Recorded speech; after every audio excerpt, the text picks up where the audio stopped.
Giant Scorpion and Walking Mushroom Hotpot.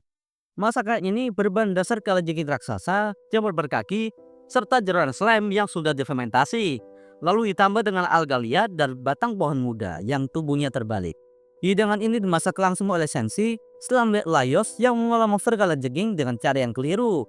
Secara tampilan sekilas, hotpot ini mirip banget sama hotpot lobster yang biasanya disajikan di restoran bintang 5. Dan untuk ukuran rasa, jelas nggak usah ditanya lah. Kan lobster itu enak banget ya. Ya apalagi mereka secara jenis juga sama-sama Crustacean darat tentunya. Monster basilik.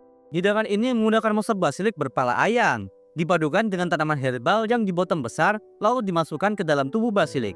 Setelah itu dijalip dan dagingnya dipanggang secara perlahan sampai kulitnya berubah menjadi warna kecoklatan. Dari tampilan awal, masakan ini mirip banget sama monster kalkun. Walau jujur aja gue belum pernah makan kalkun atau sendirinya makanan besar-besar kayak gitu. Dan untuk ukuran rasa, jelas sangat enak banget lah kelihatannya. Sangat menggugah selera, sampai-sampai bikin si Marcel lupa mana tokat si dia sendiri. Mandrake and Basilic Omelette.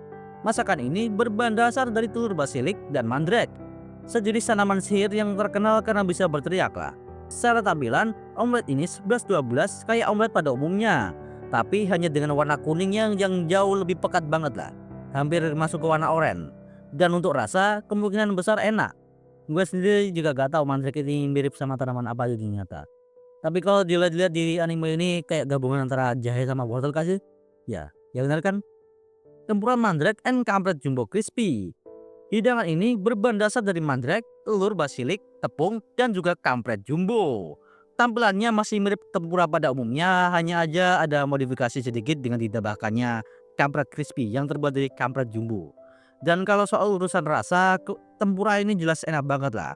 Soalnya ini juga salah satu makanan favorit gue. Tapi untuk kampret crispy-nya masih ragu-ragu lah. Kan daging kampret itu atau kelelawar itu terkenal bau apek kan. Kids of Living Armor.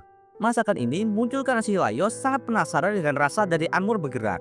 Dan siapa sangka ternyata armor tersebut malah digerakkan oleh sekumpulan makhluk yang mirip siput. Dan makhluk ini juga merupakan makanan favorit dari rakyat besi, khususnya untuk bagian besinya aja. Dan untuk tampilan, hidangan ini mirip seperti seafood, tapi dengan sentuhan nuansa karat. Soal rasanya katanya mirip jamur, dan kemungkinan itu karena si seafood ini tercampur dengan karat-karat dari armornya. Dan gue gak terlalu suka sama seafood. Fresh Vegetable Lance. Hidangan ini berbahan dasar sayuran segar yang ditanam dan dirawat oleh golem. Dan uniknya, sayuran ini tumbuh di tempat yang gak pernah tersentuh dengan sinar matahari. Dan tak gimana caranya tanamannya bisa tumbuh dengan baik dan sangat subur dari itu. Dari segi tampilan dan rasa jelas sangat segar. Karena sayuran ini baru aja dipanen dan baru aja dimasak oleh chef Senshi sendiri. Fresh Picked Sweet Sabajo. Masakan ini adalah masakan yang disantap bersama para orcs dan merupakan masakan paling normal sejauh ini di animenya karena tidak menggunakan daging monster sama sekali. Dan mungkin itu aja untuk pembahasan makanan dari Dungeon Meshi ini. Untuk selanjutnya kita akan bahas apa lagi? Soalnya video selanjutnya aku mau hidangan penutup yang manis-manis lah.